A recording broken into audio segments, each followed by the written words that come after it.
This week on a special edition of Today's Air Force, we'll take an in-depth look at the Boneyard. Without the parts that we reclaim here at the Boneyard, we'd stop flying. We'll meet the dedicated team that brings new life to old aircraft and hear the nostalgic stories of airmen who flew these planes decades ago. We'll have all those stories and much more right now on Today's Air Force.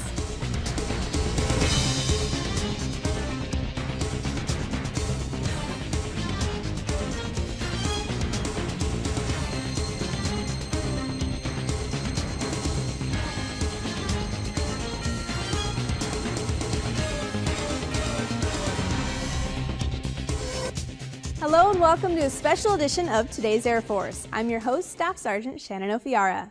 On this special edition of the show, we're taking you to Tucson, Arizona for an inside look at what happens to Air Force planes after they've flown their last mission.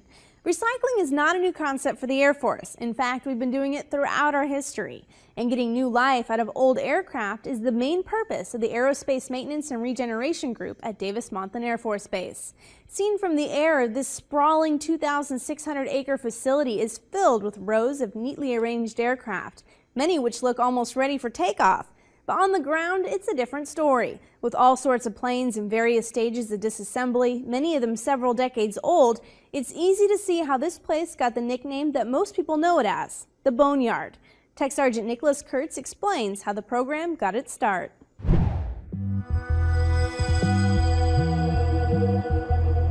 There are more than 4,000 aircraft parked here at the Boneyard. Taken together, these planes would make up the second largest air force in the entire world. But most of these planes will never fly again. They're here to serve a different purpose.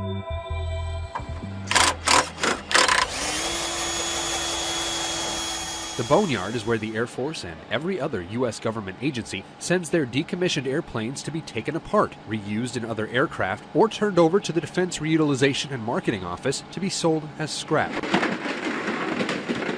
The reclamation process at AMARG is able to extract the very last tax dollars from these aircraft after they've reached the end of their useful operational lives. It's a mission that's been helping save taxpayers money since the end of World War II.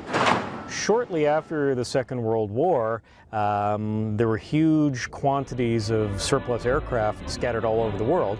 A lot of them were scrapped where they were in theater, depending on the types.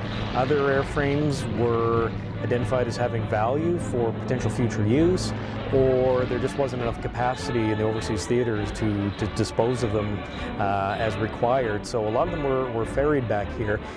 In particular at Arizona, a lot of B-17s, B-24s, and B-25s were all located here. And the 50s was kind of a unique golden age of jet flight and propeller flight. There was an enormous diversity of aircraft being used by the Air Force, some more successfully than others. So a lot of them were rapidly outclassed and made obsolete. So, you know, entire production runs of aircraft were brought here for reclamation, like F-84s, B-36s, whereas others were brought here for storage and regeneration. A lot of B-29s were stored here after World War II, and they were pressed back into service for Korea. So up until the early 60s, AMARC was principally an Air Force facility.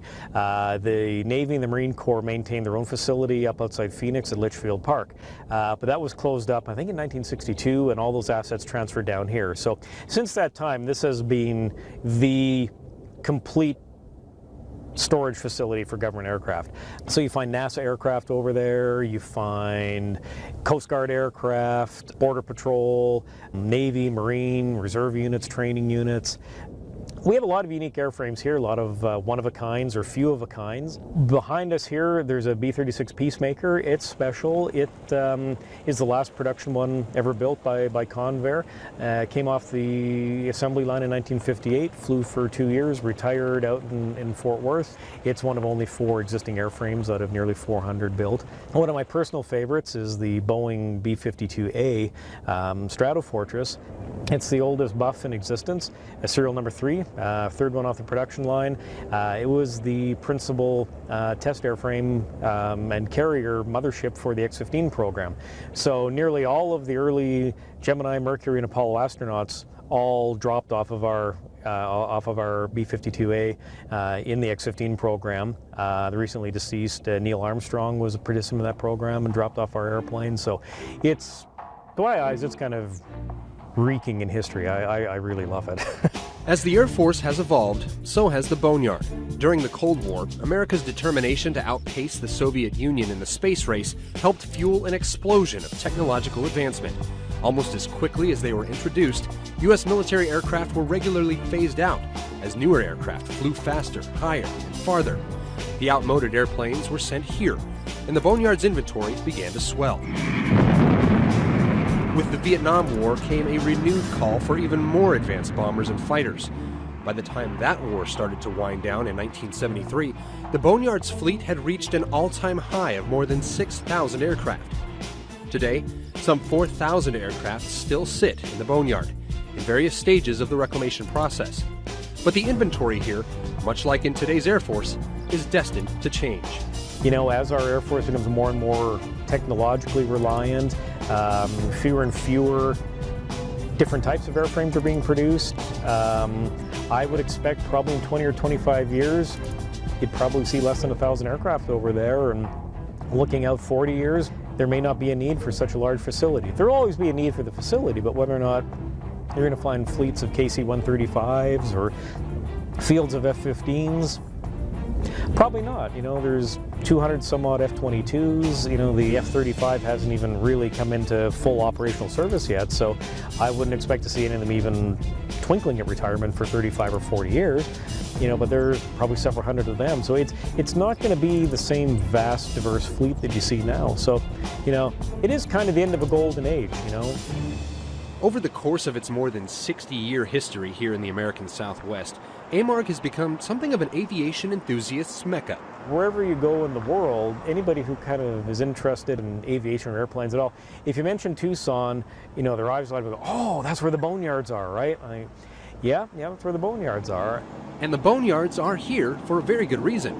Turns out the desert climate here in Tucson provides an ideal environment for long-term storage of these aircraft, with very little risk of corrosion or other damage from the elements. The ground we're on here is fairly unique. It's a very high calcium soil, very stable. When it's dry as it is now, it's as hard as concrete and very, very, very robust. And with the dry weather conditions here, low relative humidity year-round, very low rainfall, averaging about 6 to 8 inches a year in the region, there's nothing like tornadoes or hurricanes or that type of thing here to potentially destroy assets. So Tucson was identified as an ideal location for an active reclamation facility.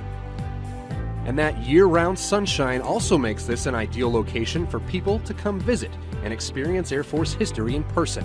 Normally, when someone wants to get a good look at some military aircraft, they have to do it through binoculars. But here at the Boneyard, you can get up close and personal with everything from fighters, bombers, tankers, lifters, just about everything the Air Force has flown in the last half-century. Our visitors almost universally enjoy the sense of adventure they feel coming out here in the desert to look at airplanes. We don't rope off our airplanes outside. People are free to get up and stick their head in the wheel well, bump their heads on a propeller, trip over a tie-down cable, run from rattlesnakes. You know, it's the authentic desert experience out here.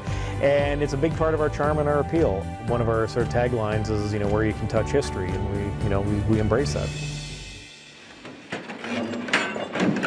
So it's not all just about tearing down old aircraft as newer technology makes them obsolete. Preserving Air Force history has become like a secondary mission at the Boneyard. Along with the Pima Air and Space Museum right across the street, AMARG serves as a sort of monument to the accomplishments and innovations of the past, hoping to inspire America's future pilots, aircraft engineers, and astronauts. You know, our next generation of aerospace innovators, for all you know, could be wandering around here this weekend, getting that whiff of hydraulic fluid. If we can expose and encourage young people to come out and challenge themselves and find a direction through what we do here, however little, I think it's important work. Time and technology march on. The Boneyard will continue in its mission, taking custody of outdated aircraft, salvaging and reusing every part possible. But except for the small handful of aircraft that are preserved for posterity, once a certain model of jet fighter or helicopter or long-range bomber is gone, it's gone forever. A common misconception that a lot of people have with AMARG is that there's still World War II aircraft over there.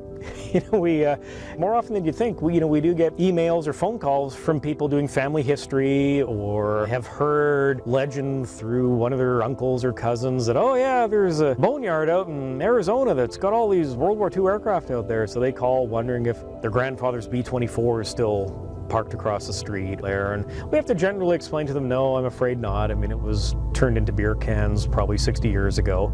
So the idea that a lot of people have is that the boneyard is really a boneyard, like a graveyard, where it's a very static kind of place where nothing happens. It's just a big, I don't know, like some hillbilly farm in the middle of Texas with 400 old tractors laying there. It's anything but, as you may have seen. It's a very heavily engaged, dynamic, busy organization that's tasked with supporting, the mission of the United States Air Force and its allies.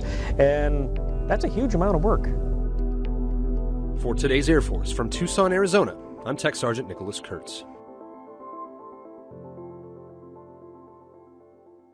Every year, the AMARG team reclaims hundreds of millions of dollars worth of parts to support global warfighting operations. The Boneyard is one of the most cost-effective programs in the entire federal government. For every $1 spent on performing the mission at AMARG, the combination of parts reclaimed and aircraft decommissioned results in nearly $11 being returned to the Treasury, an annual return on taxpayer investment of more than $1 billion. Coming up, a look at the process aircraft go through once retired, when today's Air Force returns. I don't know what it's like. I don't know what it's like to be in a war. I don't know what it's like. I don't know what it's like to be shot at. To be put in harm's way. Put my life on the line. I don't know what it's like. But I do know no one comes back the same. No matter how tough you are, how brave, how patriotic. anybody can get hurt. And not just physically hurt.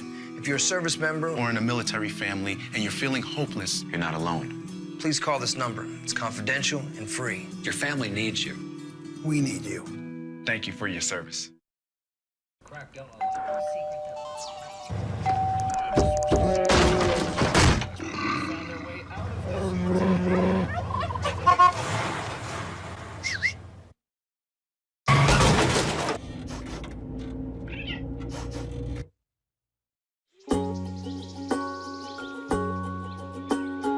Getting closer to nature can get you closer to your family. Go to discovertheforest.org.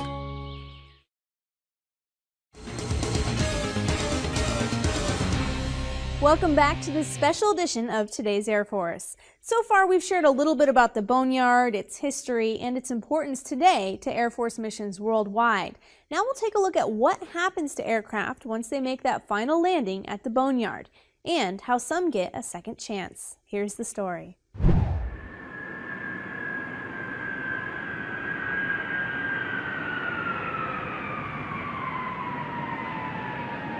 We're bringing this airplane here. It's its last flight. It's being retired from service in the Air Force to the Boneyard. It's flown over 20,000 hours, delivered cargo all over the world. It's a sad day of seeing this airplane being put to rest. But it has had a long life. It's been flying since 1969.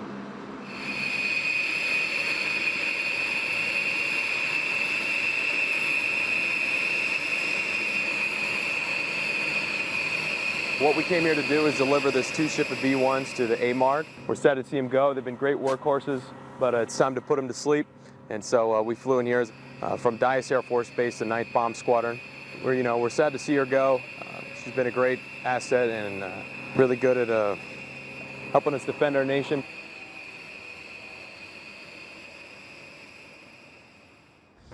You got it, Senor.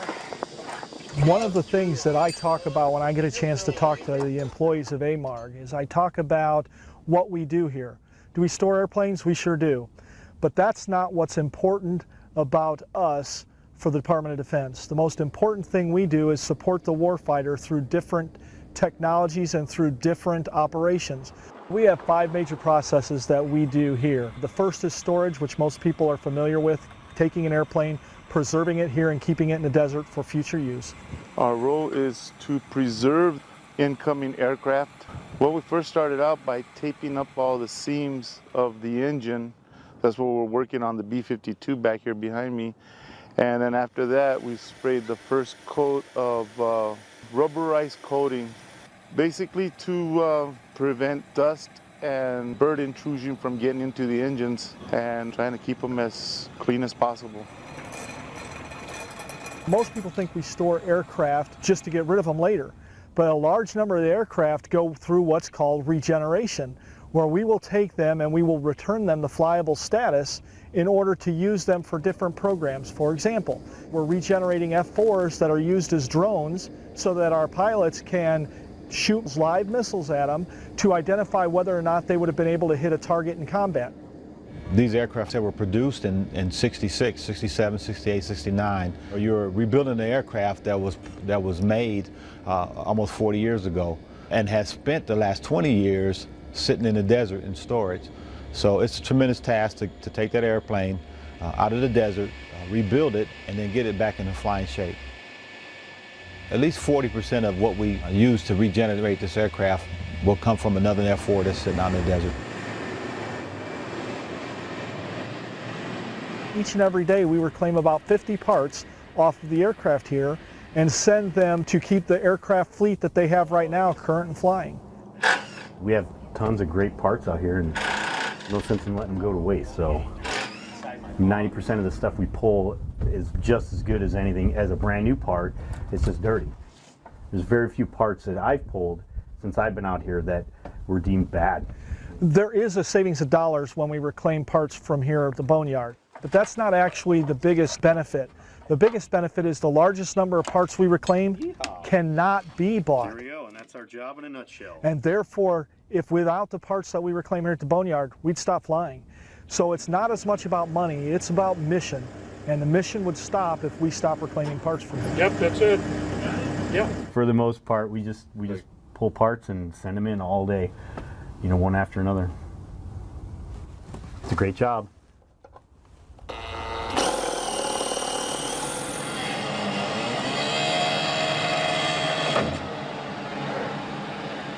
So a lot of different things occur here all the time. We also do a little bit of disposal, taking aircraft that nobody has a need for anymore within the entire federal government and actually getting rid of them, cutting them up into tiny pieces and getting rid of them.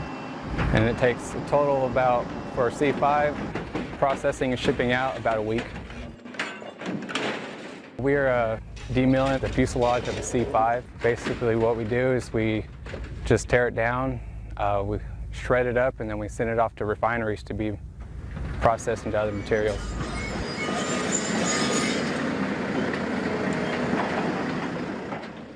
I can see we're driving down the road and some of the aircraft and missing wings and missing the canopy. They think, yeah, it's a junkyard or the boneyard. Yeah, but they don't realize that missing wing might be flying in another aircraft. That missing cockpit window could be in another aircraft. Some of us retired military think that that's it, we don't do nothing else, but no, we continue with our mission, helping out the younger soldiers one way or another, accomplish their mission. And now let's take a look at some unique imagery from the boneyard.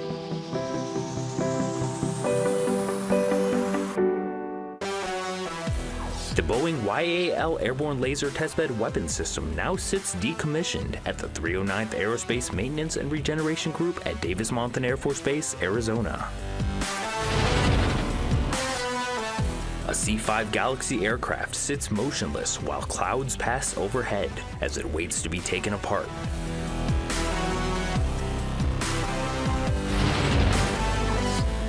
Rows of F-15 Eagles and F-16 Fighting Falcons are stored and preserved. This allows them to be recalled into active service within 72 hours if needed.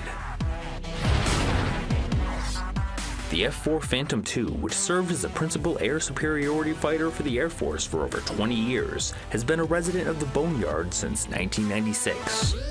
And that's Photos from the Boneyard. I'm Staff Sergeant Michael Brady. Coming up, we'll meet airmen who flew these aircraft and their special connection with the boneyard when today's Air Force returns.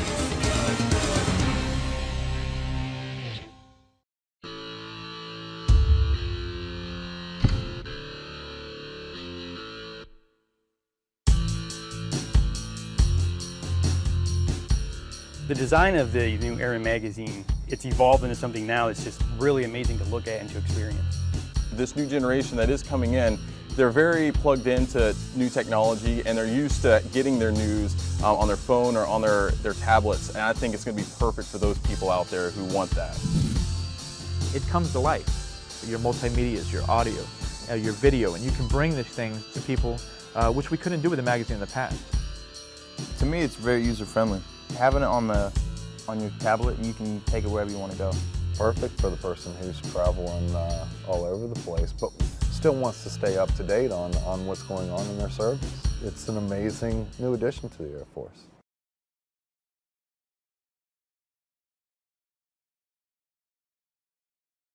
Environmental management systems empower pollution prevention. They empower us to know what is disposable and what is reusable. To rethink what we already do, but with a renewed purpose.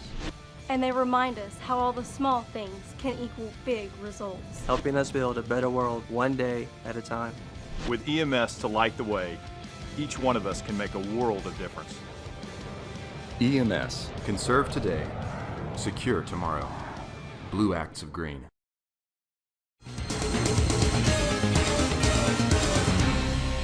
Welcome back to today's Air Force. As we've been learning, the Aerospace Maintenance and Regeneration Group has an important mission to not only store and preserve aircraft, but also aircraft regeneration, maintenance, and parts reclamation. But the lifeblood of the Boneyard is the dedicated team charged with accomplishing this mission. So let's head to their office. My name is Larry G.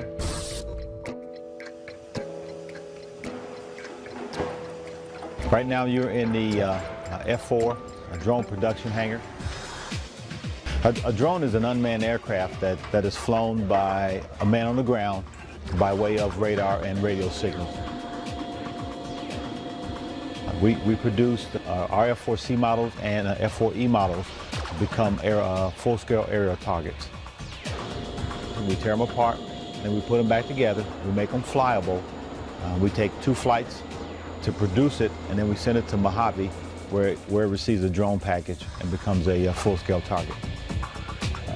It's a tremendous task, but we have had several aircraft come through here where members that are working on them used to crew them. My aircraft actually came through here. I actually missed aircraft tail number 1197. I crewed it while I was at Clark Air Base.